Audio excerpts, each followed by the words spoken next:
Yeah, the cameos in this game, Well, I must say, are as far as very we're going. awkward. And it's far enough. They are. I really think that they kind of bowed to the source material too much. Like, I guess fans of the comic would be like, oh, I get to meet this character I've read about. But for those of us who didn't read any of that or watch the show, I don't care. And I really, really don't care. It's just some character who can't die, who comes in for a few minutes, like, poses for his snapshots, signs autographs, and moves on. I could do without them. To be fair, I think coming up here we meet Glenn, who is probably the most famous of the cameos. And I think he was handled fairly well, although he does just kind of arbitrarily disappear.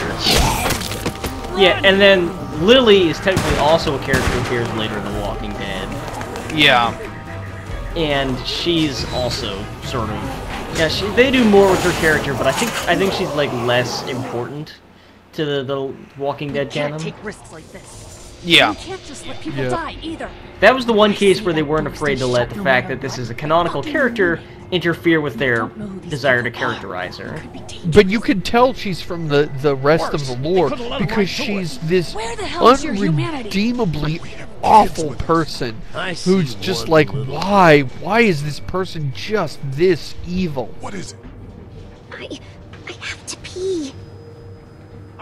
I don't know. I think the cameos don't bother me that much, in part because I think I'm more exposed to the lore than you guys are, but also because they peter off real fast after the first episode. Something in common. Yeah. God damn it, Lily. You have to control these people. Like, by the second or third episode, we are well beyond anything that either the TV show or the comic are really ever talking about. I have to admit, like, I was playing my character for, like, as a reasonable peacemaker, but this is the one time in the whole series where I was just like, she's an asshole! One of them is bitten. He wasn't bitten. Hell, he wasn't. We have to end it. So this is one of those situations where if you even try to go like a little bit to appease both sides, Kenny will hate you for the rest of the fucking game. We've already seen this. And to be fair, Larry here is super unreasonable. Okay, Duck comes in, Duck is covered in blood, and Larry, the gigantic man here, wants to kill him right now. Just kill the kid. Without even waiting to find a bite. Lily, Like, you could choose reason with him. To calm down. And that fucking and that is enough for Kenny to complain about it for the rest of the fucking game. shut up, Lily. And you, shut the fuck up. They will And this find is us, just, I mean, Larry is just so psychotic. You want to kill this kid without even waiting for him to get sick or to find a bite? Do you really think his parents are going to say, well, you make a good case. All right, let's murder our kid. Like, right now. I mean, just a crazy, stupid man. What if this was your daughter? Completely unreasonable. And you can't ever... The one frustration I have with him is that the game really doesn't let you call him on his bullshit. You can just be aggressive back to him without pointing out how crazy he's being.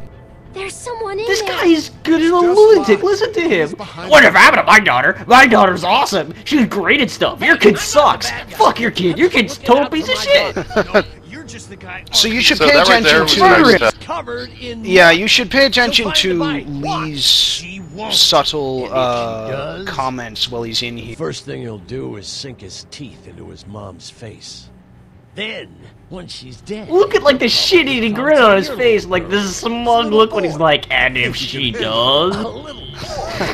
then I'll be right and you'll be wrong, and we'll get to play piñata with the kid. Oh, yeah. He's just so pleased! This guy. Happily. Hit him, hit him. Oh, man. Hit him. Hit him. I didn't see that. Kenny just goes down in one punch. What? That's loyalty? You told Kenny to hit him and then you didn't help?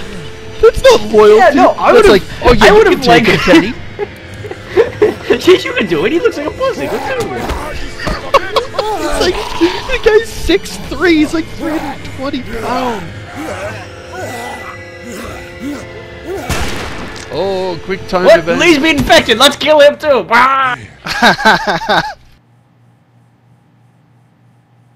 That's the other thing. There are occasionally quick time events you can't win that are either intentionally forcing you to fail or that are interrupted like this by the story. And the idea is you never know, even when you're doing these game-ish things, whether you're going to be able to win. It's not like shooting a zombie in a video game where you pop the trigger and it falls down. It's you don't know what's going to happen. Which I like.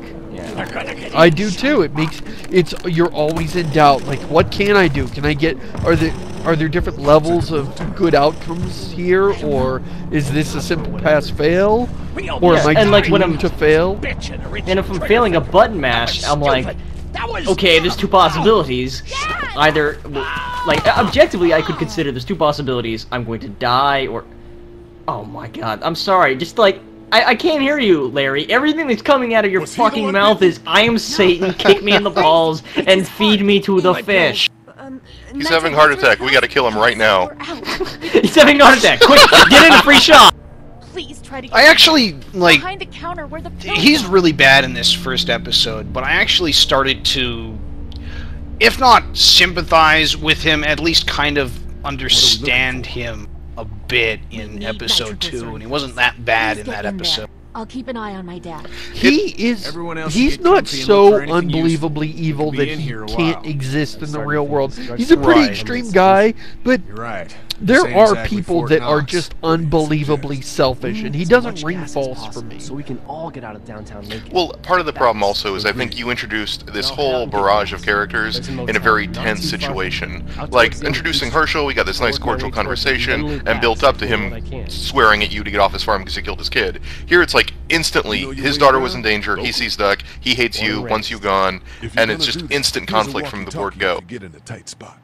So this is Glenn, by the way. Cool. Clementine's got the other one. Check in with her and get back here as soon as you can.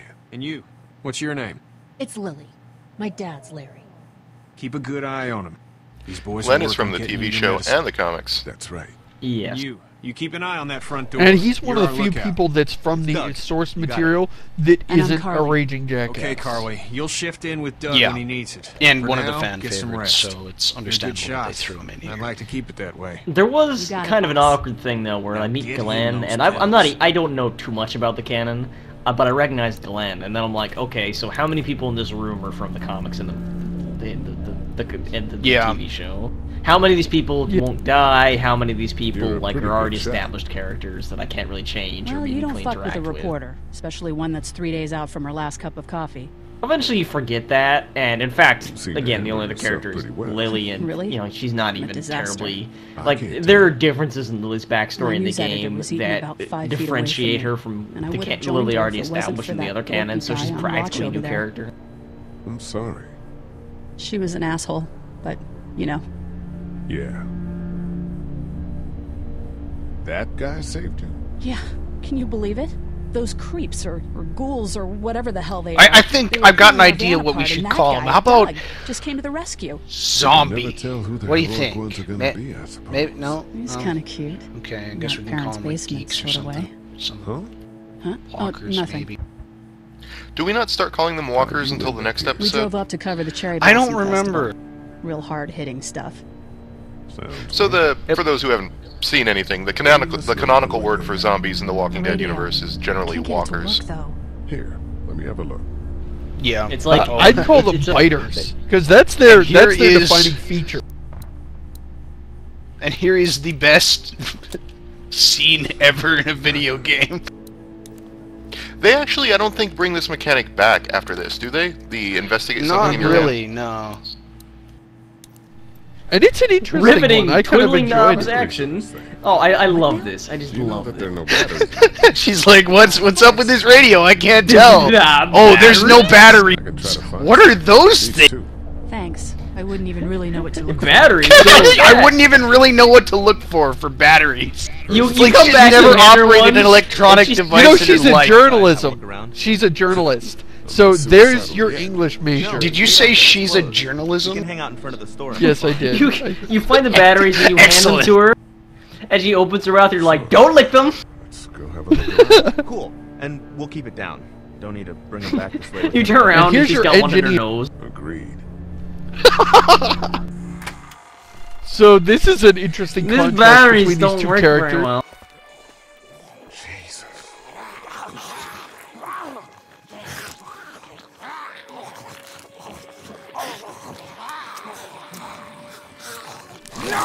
And you can kind of see subtle clues about what's up with this shop by looking around. Like in the pan out, you could see Everett's on the Everett's something on the drugstore. And whatever's left comes back as one of them. Do we actually know that our last name is Everett yet? How the fuck? I believe so. Maybe. I think it might be more than a couple days before all this gets sorted out. A couple of days, yeah, I'm sure. We better keep it down out of here. It's kind of just an understated tone to that. It's a combination lock. Hey man, what are you So this was one of the places I got stuck in my first playthrough. One of the few places I got stuck, and I think they were still looking for puzzle balance at this point during development. Yeah, they eventually actually heavily minimized the actual puzzles of the game to like 1 or 2 per game, and they're usually like, there's like one breakthrough you need, and then it's solved. This is the first and really one of the only multi-stage puzzles where like you have to solve multiple problems to get to one solution. Yeah. And it's a little awkward because it also, you have to range all over the place and visit a variety of locations and enter a variety of inputs, sometimes at time-critical intervals. Like you have to do one thing and then another thing and then another thing in ways that wouldn't necessarily be intuitive. See, I like how this kind of subtly approaches this thing. Like, okay, so this is Lee's parents' drugstore, and that's his brother over there as a walker lying under a collapsed lamppost. But you don't immediately reveal that. Even though if you're paying attention, you can kind of get an inkling. I figured it out as soon as like this happened. Right. But, yeah, it doesn't really say it. It doesn't really ever say it absolutely directly. Like, that's my brother. But like it becomes extremely clear.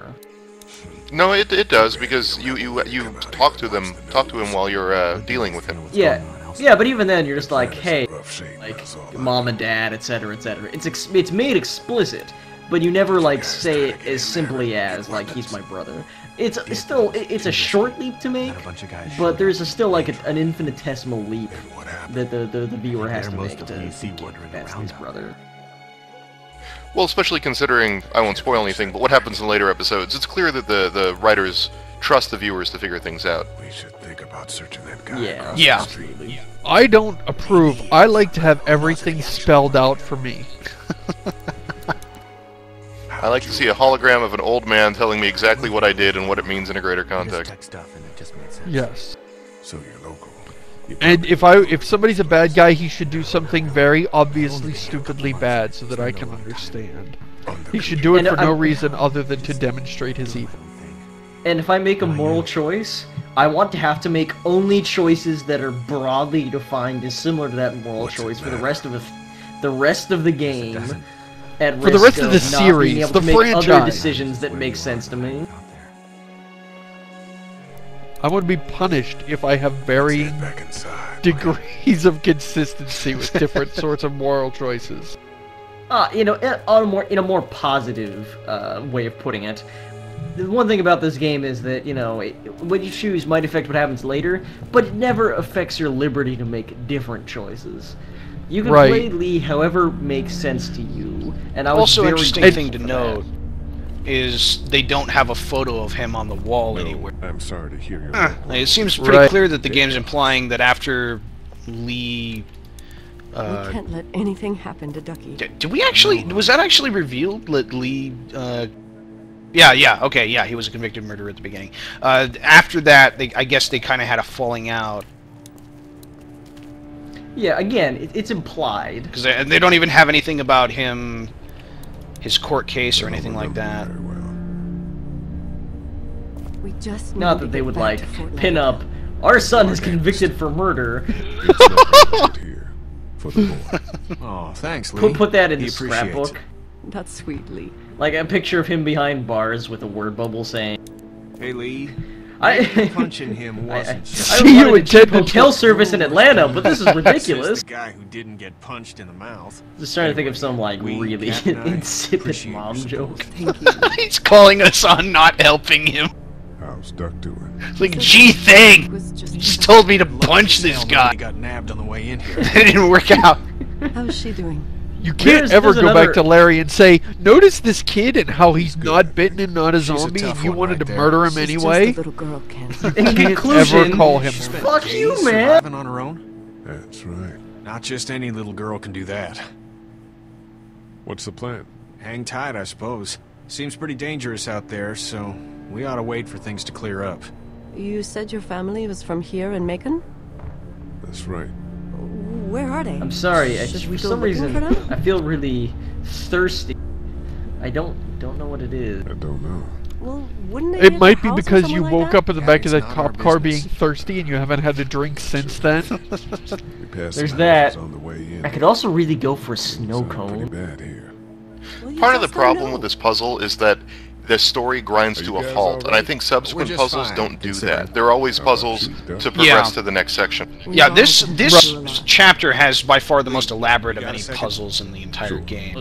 Most puzzles after this are 1 or 2 step. Back on her. Right. This is the only. And they get less complex as the game goes until you get to like chapter 5 where there are no puzzles. Locked car, and so I need to go across town and just pilfer random bullshit. As much as possible, or else I will fail. But I can't stop seeing him in my head. We can't kill ourselves over We killed that boy. We could have saved him together. We did what we could. And it is interesting that Kenny regrets not being able to help Sean. But in a moment. But correct me if really, I'm wrong all he here, needed to do was put Duck down and give him a shove towards the house and go over and stomp some zombies. I mean, he really did chicken out there, and it really is his fault. And then he's like, me and you, we really failed Sean. I hated that. It made me angry at him for a while. At the same time, I think he would come off as a much more of an asshole character if all he cared about was Duck. Yeah. To be fair though, if you didn't save Duck, wouldn't he have gotten angry at you at that point? Try to get some rest, hon. How can I? So I guess you just can't win. You can't. The only winning move is not to give a shit what Kenny thinks. Should fit the radio. Oh, okay. Yeah, you just grab them. Great, thanks. Let's play global thermonuclear. Kenny is always angry at us at all time. Thanks, I appreciate it. So that's one of our goals for this season is to not piss off Kenny, because I don't think anyone managed to actually do that. Great, thanks. 1 battery. I'll start a collection. Looks like nobody got a chance to donate anything before this all went down. You come back and she's got the battery sitting on top of the radio. They're still not working. She's like tapping the battery against. She's got like string and she's trying to tie the batteries to the radio. It's like, I don't understand. She's shaking the battery like a salt shaker. She's waving it like a magic wand, doing Harry Potter shtick. Looks like nobody got a chance to donate anything before this all went down. Excelsior Chargo! And here's another one. Should be able to get it to work now. Food box? Oh man. Oh yeah, that's the other thing. There are also energy bars all around here that you can give to people. So here's the best part about this whole radio. Check this out. She gets the batteries finally. Can't figure it out. It's still not working. Nothing. And you think, oh, the radio must just be broken. Then you open it up and the batteries are in the wrong way. Awesome. So we're really not exaggerating. This woman has no idea what the fuck is up. She was a journalist from the 1870s that was magically teleported. She's a time traveler. She came here to like see the splendors and wonders of the modern era. Yeah, also, the antenna's not open, jackass. The estimated death toll continues to skyrocket. WABE urges you to stay in. You fixed it. You repaired the radio, Josh. I'm the best. The station is okay. It feels like it's a puzzle that's there to justify it being a game, and they wanted it to be easy, which is why it's just batteries, but they also wanted it to be, which is probably why they don't have any more like this, actually. Yeah, oh, I think they were a little timid in the way they were going, and based on feedback, they probably realized, people weren't complaining about the lack of puzzles. We don't gotta knock ourselves out, slowing them down with that. They would rather just have choices and dialogue. I'm fine. Is there an actual point in giving people those energy bars that you find? It's traumatic. Because I did it. I found, carefully found all the food and gave everyone food, but I didn't see a return on that investment. I don't know. I know. I should have just. I should have just stood in the middle of the room and woofed them all in front of everybody. Yeah, we actually have one too many. I'm gonna give one candy bar to Clementine. Who should we give the other one to? Doug. He looks like he's actually. We're being nice. He's to going Kenny. actually. No, I already gave him to Duck. I can't give it to Kenny. I apparently can't give it to Doug either. So okay, maybe a reasoning that Doug doesn't eat it. He'll just spend the candy bar on crack.